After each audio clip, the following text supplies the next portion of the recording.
साल 1945 second world war खत्म होने के कगार में था। उस टाइम जर्मनी, इताली जैसे देश एलाइज के सामने सरेंडर कर चुके थे, लेकिन एक जापान ही था जो तब तक सरेंडर नहीं किया था। अगस्त का महीना चल रहा था, जापान में गर्मियों का मौसम चल रहा था। 6 अगस्त 1945 जापान की एक छोटी सी शहर हिरोशिमा में सुबह से बहुत सुहाना सा मौसम निकला था। अच्छा खासा धूप था, नीला आसमान था। सुबह करीब 8 बजे नीले आसमान में बोइंग B-29 विमान को गुजरते हुए दिखाई देती है। सुबह 8:15 पर उस अमेरिकन विमान से एक छोटी सी चीज गिरती हुई नजर आती है। किसी को पता नहीं था कि अगले 43 सेकंड में सब कुछ तबाह हो जाएगा, सब कुछ खत्म हो जाएगा। किसे पता था वो एक एटॉमिक बॉम्ब था। बम गिरने के साथ ही साथ एक बहुत बड़ा फायर बॉल क्रिएट होता है जिसका तापमान करीब 4000 डिग्री था। कुछ ही पल में 80,000 जानें चली जाती है। शहर में मौजूद हजारों लोग अपने लाइफ की आखिरी टाइम में बहुत तेज रोशनी और दिल दहलाने वाले आवाज का सामना करते हैं। एक कहानी सुन के आपके मन में बहुत सारे सवाल आ रहा होगा कि क्यों करवाया गया ये ब्लास्ट, क्या था उस टाइम का राजनीतिक वातावरण, क्या हुआ उस ब्लास्ट के बाद।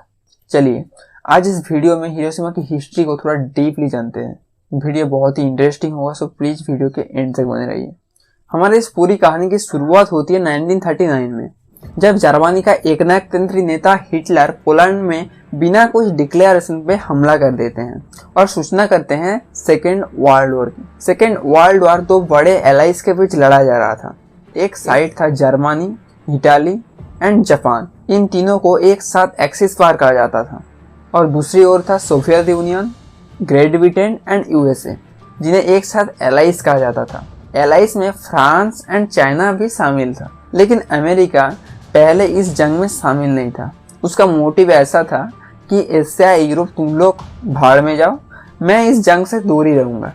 लेकिन बार बार जापान अमेरिका को सताने लगा था, जिसके चलते अमेरिका भी इस जंग का हिस्सा हो गया।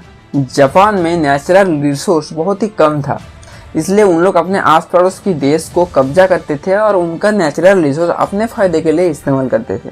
अर्ली 19 में जापान में एम्पायरलिज्म का शुरुआत हुआ था, और ये चलते चलते 1940 तक Japan Vietnam, Laos, Cambodia, south Korea, north Korea, Myanmar और चाइना का कुछ ईस्टर्न एरिया अपने कब्जे में ले लिए। जापानीज कॉलोनाइजर ग्रेट एशिया की बात करते थे, लेकिन उनका मेन मकसद था कि नेचुरल रिसोर्स को अपने फायदे के लिए इस्तेमाल करना। जापानीज का मकसद ये था कि नॉर्थ में मंचूरिया को कब्जा करना और वहां से मंगोलिया होकर रशिया के कुछ हिस्से को अपने कब्जे में लेना, और साउथ में था कि वियतनाम, लाओस, कंबोडिया को अपने कब्जे में लेना। लेकिन आप आता है कहानी में ट्विस्ट, क्योंकि ये जो एरिया था ना वियतनाम, लाओस, कंबोडिया का, वहां पे राज करता था फ्रांस। अगर वियतनाम, लाओस, कंबोडिया को अपने कब्जे में लेना था तो फ्रांस के विरुद्ध जंग छेड़नी होती। जापान वही करता है, फ्रांस के विरुद्ध जंग छेड़ देती है। इसके बाद जापान फ्रांस को हरा देता है और वियतनाम, लाओस, कंबोडिया को अपने हिस्से में ले लेता है। लेकिन इसके चलते जापान सेकेंड वर्ल्ड वॉर का एक हिस्सा हो जाता है। जापान की इस एग्रेशन को देखकर अमेरिका ने बहुत डरने लगा था। वो देख रहा था कि यूरोप में जर्मनी एक के बाद एक देश को अपने कब्जे में ले रहा है। एशिया में भी जापान सेम काम कर रहा है। अब लोगों को पहले ही बता चुका हूँ कि जापान में नेचुरल रिसोर्स बहुत ही कम था।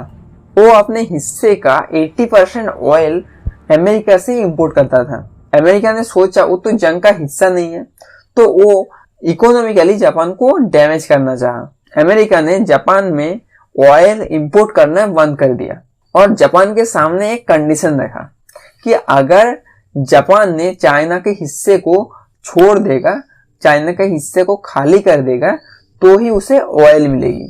इस टाइम जापान के सामने दो ऑप्शन था, अमेरिका की बात को मान लेना, नहीं तो किसी और देश से ऑयल इंपोर्ट करना।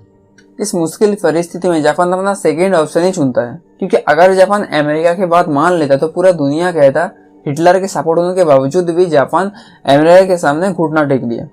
इसलिए जापान अंदर ही अंदर सोचता है कि ऑयल के लिए उन लोगों को इंडोनेशिया को कब्जा करना होगा, जो कि नीदरलैंड के कब्जे में है, और इंडोनेशिया जाने से पहले उन लोगों को फिलीपींस को कब्जा करना होगा। इस टाइम फिलीपींस में अमेरिका की कब्जा था। अब आता है कहानी में ट्विस्ट। जापान को ये बराबर पता था कि अगर उन लोग फिलीपींस में अटैक करते हैं तो स्पेसिफिक ओशन में रहने वाले मिलिट्री बेस पर्ल हार्बर से अमेरिका उनका चड्डी फाड़ देगा। तो उन लोग मन ही मन सोचते हैं कि अगर उन लोग पर्ल हार्बर को ही मिटा दे, पर्ल हार्बर में एक सरप्राइज अटैक करके पर्ल हार्बर को ही खत्म कर दे, तो फिलीपींस को उन लोग आसानी से कब्जा कर सकते हैं। इसी सोच के साथ जापान 7 दिसंबर 1941 में पर्ल हार्बर में अटैक कर देते हैं। लगभग 350 जापानीज एयरक्राफ्ट पर्ल हार्बर में टूट पड़ता है।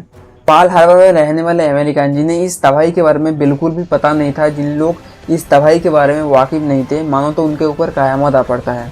2 घंटे तक 350 जापानीज एयरक्राफ्ट पर्ल हार्बर को तबाह कर देते। 2 घंटे तक जापानीज एयरक्राफ्ट गोला वर्षा के पर्ल हार्बर को तबाह कर देते हैं। 20 वेसल्स, 8 बैटलशिप और 300 प्लेन तबाह हो जाता है।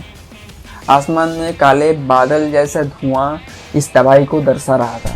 पर्ल हार्बर हमला जापान का सबसे बड़ा मूर्खता माना जाता है, क्योंकि इसके बाद अमेरिका चुप बैठने वाला नहीं था। पर्ल हार्बर हमले की अगले दिन ही अमेरिका जापान के खिलाफ जंग का ऐलान करके सेकेंड वर्ल्ड वॉर में शामिल हो जाता है। अगले 3 महीने अमेरिका अपना मिलिट्री को तैयार करने में लगा रहा। चौथे माह अमेरिका पर्ल हार्बर हमले की बदला सेम तरीके से लेता है। इस ऑपरेशन की नाम रखा जाता है ऑपरेशन डाउनफॉल। जापान की एक छोटी सी द्वीप ओकिनावा में अमेरिका और जापान के बीच सबसे बड़ी लड़ाई लड़ा जाता है। बैटल ऑफ ओकिनावा 1 अप्रैल 1945 से 22 जून 1945 तक लड़ा गया था। लेकिन इस लड़ाई में जापान हार मानने के लिए तैयार ही नहीं था। मानो तो एक जापानी सैनिक अपने आखिरी सांस तक लड़ाई करने का शपथ लेकर आए हैं। जापान की इस हार न मानने वाला मनोभाव अमेरिका को चौंका के रख देता है। जापानीज कामिकाज़े अटैक करके अमेरिकन सोल्जर को मार गिरा रहे थे।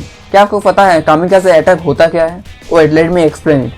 कामिकाज़े अटैक होता है कि जापानीज एयर फोर्स में एक डिपार्टमेंट था जहां डैमेज होने वाले विमान को विमान ड्राइवर द्वारा एनिमी के ऊपर क्रैश करवाना था। इस लड़ाई में 12,000 अमेरिकन सोल्जर मारे जाते हैं और 50,000 अमेरिकन इंजर्ड होते हैं और दूसरी ओर 1,10,000 जापानीज मारे जाते हैं। इस लड़ाई को देखकर अमेरिका को पता चल गया था कि ऑपरेशन डाउनफॉल काम नहीं करेगा। अगर ऑपरेशन डाउनफॉल में अमेरिका जीत भी जाता तो उनका नुकसान ही ज्यादा होता। तो इस टाइम अमेरिका सोचता है कि कुछ अलग तरीके से जापान के ऊपर हमला करने का। इसी वक्त 12 अप्रैल 1945 में अमेरिकन प्रेसिडेंट रूजवेल्ट का डेथ हो जाता है और नए प्रेसिडेंट होते हैं वाइस प्रेसिडेंट हैरी ट्रूमैन।